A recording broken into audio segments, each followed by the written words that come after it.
दोस्तों बहुत एक इम्पॉर्टेंट सवाल है कि सैनिक स्कूल में जाने के बाद बच्चे के साथ क्या होता है। तो बच्चे के साथ बहुत बुरा होता है। बुरा इन द सेंस कि एक हमारा बच्चा है जो 10 साल का है, जो सैनिक स्कूल का एग्जाम देता है या मिलिट्री स्कूल का एग्जाम देता है, आरएमसी का एग्जाम देता है या यूपी सैनिक स्कूल का एग्जाम देता है। इनके आगे या तो मिलिट्री लगा है या फिर सैनिक लगा है, और सैनिक बनने में बहुत मेहनत लगती है। एक माइंडसेट है जो बच्चे में चाहिए, एक अंदर से मोटिवेशन है जो चाहिए। Physical fitness, psychological alertness, awareness and psychological conditioning is required यदि आप चाहते हैं कि बच्चा सैनिक स्कूल में जाकर सरवाइव करे।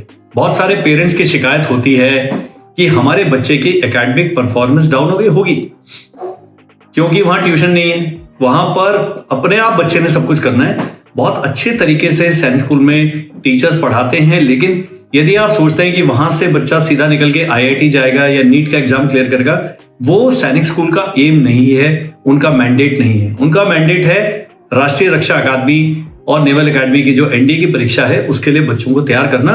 एंड वो 11th 12th में 9th 10th में जिस प्रकार से उनका सिलेबस डिजाइंड है, एक्स्ट्रा कोचिंग क्लासेस होती हैं, एक्स्ट्रा उनकी टीम आती है, तो वो उतना काम कर लेते हैं। उसमें बहुत ज्यादा आपको एकेडमिक एक्सपेक्टेशन बच्चे से नहीं चाहिए। और ये जो टाइम बचता है ये कैसे यूटिलाइज होता है, तो सैनिक स्कूल में जाते ही सबसे पहले रेजिमेंटेशन होता है। रेजिमेंटेशन मतलब सभी बच्चे ग्रुप में एक साथ एक जैसे काम करते हैं। जैसे बच्चे ने क्लास 6 में गया तो आपका बच्चा अकेला नहीं। किसी सैनिक स्कूल में क्लास 6 में 80 से 90 बच्चे गए, कईयों में 100 गए, कईयों में 120 गए। ये सारा एक बैच कहलाता है। ये बैच की रगड़ाई इकट्ठा होती है। इसमें से भांति भांति के लोग होते हैं। तो जो कमजोर होते हैं वो बेचारे घबरा जाते हैं, खाना पीना छोड़ देंगे क्योंकि बहुत छोटा बच्चा है, साइकोलॉजिकली कंडीशन ही नहीं। आप इमेजिन करिए कि आज तक बच्चा माताजी या पिताजी के साथ में सो रहा है, उन्हीं के बेड पे बिल्कुल चिपक के जफ्फी मार के, और कल वो डॉर्मेट्री में कर देता है जहां पर सीनियर्स हैं, हाउस मास्टर हैं, सावधान हो जाओ, विश्राम हो जाओ, अभी कोई आवाज नहीं करेगा, लाइट्स आउट है, इतने बजे लाइट्स ऑन होगा, चाय मिल गई तो उसका चाय खत्म है तो खत्म है, ठंडी होगी तो ठंडी है। वहां किसी प्रकार के ह्यूमन राइट्स एप्लीकेबल नहीं होते।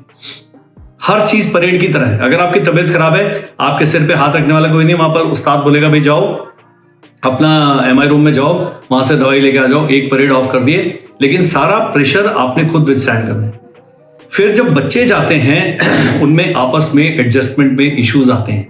स्कूल में तो आप 8 बजे के 2 बजे वापस आ गए, 9 बजे के 3 बजे वापस आ गए, और बच्चा अपने सेफ एनवायरनमेंट पे पहुंच जाता है। सैनिक स्कूल, आरएमसी, मिलिट्री स्कूल, राष्ट्रीय मिलिट्री स्कूल, कुछ भी है, वहां बच्चा डॉर्मेट्री से उठा और डॉर्मेट्री में ही वापस आ गया अपना सारा परेड करके। और डॉर्मेट्री में रहने वाले जो सीनियर्स हैं शुरू में उसके दोस्त नहीं होते हैं, वो बड़े एलियन से लगते हैं। पता है ऐसा बच्चे को लगता है किसी और ग्रह से आए हुए हैं और हमारा भाई टॉर्चर करने की कोशिश, और टॉर्चर होता भी है। टॉर्चर इन द सेंस उसको क्लासिकल रैगिंग नहीं कहते हैं। मैं अपना एनडीए का उदाहरण देता हूँ कि हम जब क्लासेस से आते थे तो भाई साहब 2 साइकिलें उठा के पीछे धूप में खड़े हो जाओ, साइकिल के साथ अप डाउन करो, फ्रंट रोलिंग करो, ये करो वो करो, ये सब ट्रेनिंग का हिस्सा कह के निपटा दिया जाता है। और ऐसे ही होगा, फ्रंट रोल करेगा बच्चा, दौड़ेगा, पुशअप करेगा। उसके साथ थोड़े जो सीनियर्स हैं बहुत ज्यादा अच्छा व्यवहार नहीं मैं कहूँगा करते हैं, लेकिन हाँ भाई चाय लेके आओ, ये करो वो करो, ये ठीक है। किसी भी कॉलेज में जाएंगे तो सीनियर्स हैं वो ऐसे बिहेव करते हैं। यहाँ पर कंट्रोल्ड एनवायरनमेंट है, हाउस मास्टर्स हैं, वार्डन्स हैं, प्रिंसिपल साहब हैं, एडमिनिस्ट्रेटिव ऑफिसर हैं, ये सारे फौजीज हैं, और वो एक डिसिप्लिन है। लेकिन इस डिसिप्लिन के अंदर भी ये जो रगड़ाई है अपना हाउस के अंदर का, बहुत उसका स्कोप होता है। ये हमारा बच्चा यूज टू नहीं है। उसे तो माता जी की आदत है, बेटा स्कूल कैसा रहा, होमवर्क आ गया है, अभी टेस्ट आया, चल मैं तुझे पढ़ा देती हूँ, चल ट्यूशन लगा देते हैं, आज बर्गर खाएगा, आज पिज्जा खाएगा, अभी दूध पी लो, अभी सो जाओ, आज तबीयत तुम्हारी ठीक नहीं है। ऐसी बातें कोई करने वाला नहीं है। तो बच्चा एकदम साइकोलॉजिकल शॉक में चला जाता है। सम पीपल बिकम विड्रॉन, वो एकदम से क्वाइट हो जाएंगे। अब जब माता जी अगले संडे को मिल रहे हो तो रोना धोना मच जाएगा। तो सैनिक स्कूल में जी क्या होगा ये इससे ज्यादा नहीं मैं बताऊंगा। लेकिन एक मेरा वीडियो है, क्यों छोड़ देते हैं सैनिक स्कूल बच्चे, उसमें बताया गया है कि आपने क्या क्या करना है ताकि आपके बच्चे सैनिक स्कूल ना छोड़े। उस वीडियो को देखिए। और यदि आपके बच्चे का, आपका अपना मेंटल मेकअप सही नहीं है, साइकोलॉजिकल मेकअप नहीं है, to withstand the military training you need to talk to me और टॉक टू अ रिटायर्ड फौजी और अ सर्विंग फौजी। अंडरस्टैंड कि मिलिट्री की लाइफ कैसी है, क्योंकि लाइफ आगे टफ है। और सैनिक स्कूल में शुरू में 2-3 महीने रगड़ा है, 3 महीने बाद उनको पता नहीं लगा कि क्या हो रहा है, वो यूज टू हो जाता है। लेकिन ये जो 3 महीने का समय है, क्रूशियल टाइम है। मेरे बहुत सारे मित्र हैं, जूनियर्स हैं, सीनियर्स हैं जो आर्मी एजुकेशन कोर के हैं, जो इस प्रकार से सैनिक स्कूल, मिलिट्री स्कूल से संबंधित रहे हैं। जो प्रिंसिपल साहब है उनका कहना था कि हम तो 3 महीने पेरेंट को बोलते हैं फोन भी मत करो, मिलने में बताओ, बच्चे को थोड़ा सेटल हो। ये कड़वे घूंट आपने पीने ही पीने। तो if you are thinking of a career in defence forces, dear sir, dear madam, ये बहुत ही इंपॉर्टेंट है कि आप केवल लिखित परीक्षा के पीछे ना भागते रहे। बच्चे का psychological, mental conditioning, physical conditioning, और अभी इतना जोर है, हर दिन पीटी होगी, हर दिन शाम को गेम्स होंगे, क्रॉस कंट्री प्रैक्टिस होगी, परेड होगी, क्लब्स होंगे, वहां हर चीज परेड कही जाती है। संडे को भी सुबह अपना वॉशिंग है, सारे कपड़े हो जाएगा धोने, अपने सॉक्स, अंडरगारमेंट्स वगैरह धो के डाल के आएगा, ये करेगा वो करेगा, हर चीज रेगुलेटेड है। हमारे बच्चे इतने डिसिप्लिन, इतने रेगुलेशन के आदी नहीं हैं। हम जब एनडीए जाते थे तो कई बार हमें कैबिन खोल के छोड़ना पड़ता था, क्योंकि कैबिन कवर्ड इंस्पेक्शन होता है। वो एक मिलिट्री तरीका है अपने बेड को, अपने शूज को, अपने हर सामान को लेआउट करने के, परेड की तरह कर रहा है। बहुत ही प्रेशर होता है। और हम तो जब पुरानी स्क्वाड्रन में रहते थे एनडीए में, किलो स्क्वाड में, तो अपने फ्लोर को पॉलिश करके रखना पड़ता, चमका कर रखना पड़ता अपना कैबिन। हमें लगता था यार ये क्या खिड़कियां दरवाजे पॉलिश कर रहे हैं, ये कर रहे हैं, लेकिन अपना कैबिन है जी आपका, ये वहां का रहने का तरीका है। एंड मैं जब एनडीए में सेकंड टर्म में गया, फर्स्ट टर्म तो एनडीए विंग में थे, सेकंड टर्म में गया तो पहले 4-5 दिन तो मुझे पता नहीं मैं कब सोया कब उठा, इतना ज्यादा। और मैं तब 18.5 साल का, 19 साल का हूं। आपका बच्चा भी 10 साल का है, 12 साल का, 13 साल का, जब वो मिलिट्री स्कूल जाता है, तो please be prepared mentally and psychologically. This is what is going to come on the child. वहां कोई एक्स्ट्रा आपकी हेल्प करने वाला नहीं, लेकिन उसका ये भी ध्यान रखना है एनडीए मैं कैसे सर्वाइव कर रहा है। मेरा पूरा स्क्वाड्रन जो है, मेरा बैच है, मेरा जो कोर्स है, हम सारे काम इकट्ठे कर रहे हैं। हमारे पैर में चोट लगी, लंगड़ा के चल रहे हैं सब, वहां कोई परवाही नहीं करता है। कमांडो कोर्स करने में गया, इतना बड़ा छाला बन गया पैर में। पहले दिन हम वो उंगलियों के बीच में रुई दबा के लगा के चले गए, जूते पहन लिए, और किसी ने कहा रुई रख लेना ताकि आपके उंगलियों में छाले न पड़े। इतना बड़ा छाला बन गया। उस्ताद को कहा, उस्ताद इतना बड़ा छाला बन गया। उस्ताद ने कहा ये रही सुई, इसको गर्म करो, ये छाले को पंचर करो, पानी निकालो, परेड में मिलो। That is how we do things in the army, that is how things are supposed to be done in military. तो ये मिलिट्री एकेडमी में ऐसे होगा। तो anybody who is looking for softer option कि नहीं वहां एसी नहीं है कमरे में, अरे अभी मैं हंस रहा हूं तो आप समझ रहे होंगे मैं क्या कहना चाहता हूं। लाइफ एसी नहीं है, लाइफ तो बिल्कुल चिलचिलाती धूप है या बिल्कुल कपकपाती सर्दी, इसको लाइफ कहा जाता है। ये जो एसी है, ये जो कंफर्ट है, ये जो नरम सा बिस्तर है, तकिया है, लाइट है, ये सब जो चीजें हैं सैनिकों को इतना इजीली नहीं मिलते हैं। ऑफिसर, जेसीओ, जवान शामिल। Life is very very tough. जब मैं कुपवाड़ा में था, जब मैं सियाचिन ग्लेशियर पे था, उसकी कहानी मैं सुनाऊंगा आपको, इसी पॉडकास्ट इसी प्रकार से रिकॉर्ड करके सुनाऊंगा। तो आपने क्या करना है जी, आपने हमसे बात करनी है। आपने अपने बच्चे को, मैं एक वीडियो बनाया कि बच्चे को गेंडा बनाओ, उसकी खाल मोटी करो।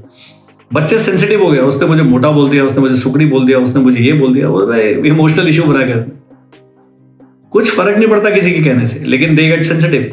उसका जब सीनियर उनको एक सख्त लहजे में बोलेंगे ही और she is not going to like. अब तो लड़कियां भी जा रही हों, उनके लिए भी सेम एडजस्टमेंट प्रॉब्लम सबके लिए सेम है। तो आपने अपने बच्चे को मोटिवेट करना है, आपने अपने बच्चे को प्रिपेयर करना है before you take this decision of sending your child to a military academy. ये पूरी सीरीज में बनाने वाला हूं, और कैसे करना है, क्या करना है। फिर ये जो बचा हुआ टाइम है, ये क्योंकि वहां मोबाइल फोन नहीं है, वहां पर टीवी एक कंट्रोल तरीके से, इंटरनेट का एक्सेस नहीं है, बहुत सारा समय बचता है जो आप अपनी हॉबीज को, अपना फिजिकल डेवलपमेंट को, अपना स्पोर्ट्स और ये सब सीखने में लगाते हैं। मैं आपको ये बताना चाहता हूं कि जब मैं एनडीए गया 1989 में, वहां पर जो आरआईएमसी से, सैनिक स्कूल से, मिलिट्री स्कूल से जो कैडेट्स आए थे, हम तो उनसे डरते ही रहते थे। वो इतना हर चीज में आगे थे। हमें रस्सा चढ़ना नहीं आता, हमें स्विमिंग नहीं आती, हमें घोड़े से डर लग रहा है, सब चीजें डरते रहते थे। वो लोग आते हैं, वो सब कुछ ही कर रहे हैं, वो पिछले 7 साल से वही कर रहे हो। तो ये जो एडवांटेज है, जहां आपका बच्चा आगे निकल रहा है। और मेरे पास कई पेरेंट्स के फोन आते हैं कि सर हमारे बच्चे का एकेडमिक परफॉर्मेंस डाउन हो गया। मैंने कहा यार 64 का क्यूब रूट तो मैंने आज तक नहीं निकाला, आपने भी नहीं निकाला। सब्जी वाले के पास जाओगे, उसको बोलो लॉग टेबल बताओ, तो वो कहेगा जी ये आप मूली और प्याज खरीदिए और जाइए। तो हमारी लाइफ में एकेडमिक्स की कितनी value, unless you go for pure sciences. और आपकी बेटी ने सुनीता विलियम्स नहीं बनना है। तो एक एवरेज व्यक्ति के लिए जितनी एकेडमिक रिक्वायरमेंट है, उतना सैनिक स्कूल फुलफिल करता है। एनडीए की फोकस तैयारी कराते हैं। और असर क्या पड़ता है, मेरे पास कई यूट्यूब पे आते हैं क्वेश्चन, कई व्हाट्सएप पे आते हैं, क्या सैनिक स्कूल के बच्चों को या आरआईएमसी के बच्चों को आरआईएमसी में, एसएसबी में प्रेफरेंस मिलता है? बिल्कुल मिलता है। ये नहीं कि आप सैनिक स्कूल के इसलिए आप फिट हैं, वो सैनिक स्कूल में वही सब कर रहा है जो एसएसबी में चेक कर रहे हैं। वो तो उनके लिए भाई सोने का बिल्कुल एकदम ईंट है, गोल्ड क्लास है आपका बच्चा। क्योंकि जो लीडरशिप क्वालिटीज है, जो फिजिकल फिटनेस है, जो ग्रुप एक्टिविटीज है, सैनिक स्कूल, मिलिट्री एकेडमी इसी के लिए तैयार कर रहे हैं। तो एसेसर उसमें कोई गलती नहीं ढूंढ पाता, क्योंकि पिछले 7 साल से बच्चा वही कर रहा है जिसके लिए आपको एसेस किया जा रहा है। कोई ऐसे नहीं होता कि वो RIMC का तो उसको सिलेक्ट करना, ऐसा नहीं है। सैनिक स्कूल से ही बहुत बच्चे हैं जो SSB के लिए जाते हैं और रिजेक्ट हो जाते हैं, लेकिन एक उनको एडवांटेज मिलता है because he is physically fit. मेरे साथ आया था सैनिक स्कूल तिलैया का एक लड़का था, वो जो ऑब्स्टेकल कोर्स है मेरे से एक बार कंप्लीट ना हो, उसने 1.5 बार कर दिया उसको पूरा, और मुश्किल ऑब्स्टेकल उसने रिपीट कर दी क्योंकि उसके ज्यादा मार्क्स थे, because he has been trained and he has been living that life for so many years. तो you must understand this difference. अभी आपके बहुत सारे सवाल होंगे, अभी आप चाहते हैं कि भाई और बात करें और इस प्रकार के वीडियो बने, क्योंकि ये बड़े कैंडिड वीडियोस होते हैं, कैंडिड पॉडकास्ट होती हैं, और मैं चाहता हूं कि आप इस बात को समझें। Talk to us. आप एग्जाम देने दे बच्चे को, नहीं भेजना मत भेजो, उसकी कोई चिंता नहीं, लेकिन कॉम्पिटिटिव माइंडसेट डेवलप करें and psychological, mental, physical conditioning आपने करनी है। अभी आप कोटा की खबरें सुनते हैं, कई इंजीनियरिंग कॉलेज की खबरें सुनते हैं, छोटी छोटी बात पे people get sensitive and they take the extreme step of committing suicides. Because when they are growing up in the school time, we are have a kid glove approach and we are mollycoddling them. हम बड़ा नरम व्यवहार करते हैं बच्चों से। मैं नहीं कह रहा आज ही उनकी कुटाई शुरू कर दो, ऐसा भी नहीं करना, लेकिन सख्ती करिए, उनका रूटीन सेट करिए, उनको बोले भाई बाहर दौड़ो, ये पेड़ पे चढ़ो, स्विमिंग सीखो, हॉबीज में आप टाइम ही लगा रहे। All hobbies people have is, बच्चा अभी खाली बैठा है, मोबाइल फोन लेके बैठा है, नहीं मम्मी भी निश्चिंत है, वो अपना मोबाइल लेके बैठे, बच्चा वहाँ गेम खेल रहा है, उसके बाद क्या कर रहा है, you don't even know. And then when they go out, they are not able to finish the 5 kilometer run only. और सैनिक स्कूल तो 5 किलोमीटर रोज ही दौड़ेगा कम से कम 2-3 बारी। इतना ज्यादा आपका फिजिकल प्रेशर है that child is not able to withstand that. Why blame the सैनिक स्कूल? वो तो कह रहे हैं भाई हमें यहाँ रगड़ने के लिए बने हैं, नहीं तो बाकी APS KV वगैरह में कहीं भी पढ़ा लो, DPS में पढ़ा लो। यहाँ भेजा क्यों आपने बच्चे को? अगर सेना में अधिकारी बनना है तो गुरुजी फिर उसको टफ बनना पड़ेगा, और ये टफनेस आज जब जैसे ही आप ये वीडियो देखना खत्म करेंगे, वो टफनेस की जर्नी वहीं से शुरू करें। आपने मिलिट्री स्कूल जाना है, आपने बैंक में जाना है, आपने सिविल सर्विसेज जाना है, आपने पुलिस अधिकारी बनना है। ये बेसिक जो लाइफ स्किल्स हैं, बेसिक जो टफनिंग है, साइकोलॉजिकल कंडीशनिंग है, हर जगह पर चाहिए। तो सैनिक स्कूल क्या करते हैं, मिलिट्री अकेडमीज क्या करते हैं, NDA क्या करता है, आपको जीवन के सारे संघर्षों के लिए तैयार करता है। I am 54 years old, I don't look 54 years. मेरा एनर्जी लेवल है जो मैं सुबह 6 बजे एनर्जी लेवल होता है, रात को 1-1:30 बजे तक वही एनर्जी लेवल। अभी शाम के जब मैं रिकॉर्ड कर रहा हूँ 5 बजने वाले हैं, लेकिन there is no this thing drop in the energy level. This is what military training is all about. तो you become a leader, you become absolutely gold class effort वाले बंदे बन जाते हैं। ये करते हैं सैनिक स्कूल जी। अगर आप भेजना चाहते हैं पक्का भेजें, भेजना चाहते हैं लेकिन डाउट में हमसे बात करें, उसके लिए नंबर आपको आ रहा है स्क्रीन पर, और जो ये पॉडकास्ट में सुन रहे हैं, इसको Spotify पे सुन रहे हैं, किसी और प्लेटफॉर्म पे सुन रहे हैं, 7417656633। तो 7417656633 ये हमारा व्हाट्सएप नंबर है। इस पे आप केवल व्हाट्सएप करें। स्क्रीन पर अगर आप देख रहे हैं यूट्यूब पर इस वीडियो को, तो आप केवल व्हाट्सएप करिए, अपनी समस्या लिखिए, और नहीं अपना नंबर शेयर करना चाहते, आप अपनी एनोनिमिटी मेंटेन करना चाहते हैं, आप इस वीडियो के कमेंट सेक्शन में लिख दें कि colonel Amardeep, I would like you to make a video on this aspect. Ragging होती है, रगड़ाई होती है, मारपीट होती है, ये सब टैबू टॉपिक्स हैं। कभी ना कभी 1-on-1 कॉल करेंगे, हम सारी बताएंगे। लेकिन as a parent make an informed decision. आपका बच्चा मोटिवेटेड नहीं है, बच्चे की माताजी की दिली हालत ठीक नहीं, वो अपने बच्चे से दूर नहीं होना चाहती, she is making the child psychologically weak, he will not be able to withstand the training. That is all in this video. Connect करें, कमेंट लिखें, reach out to us. Yes, we run courses, we prepare students for science school, RIMC, military को अब तो ND तक का सारा तैयारी करा रहे। But aim of this video is not to have audience which will buy my courses. Aim is to tell you the correct picture. Aim is to psychologically and mentally condition. Thank you, bye bye, and jai.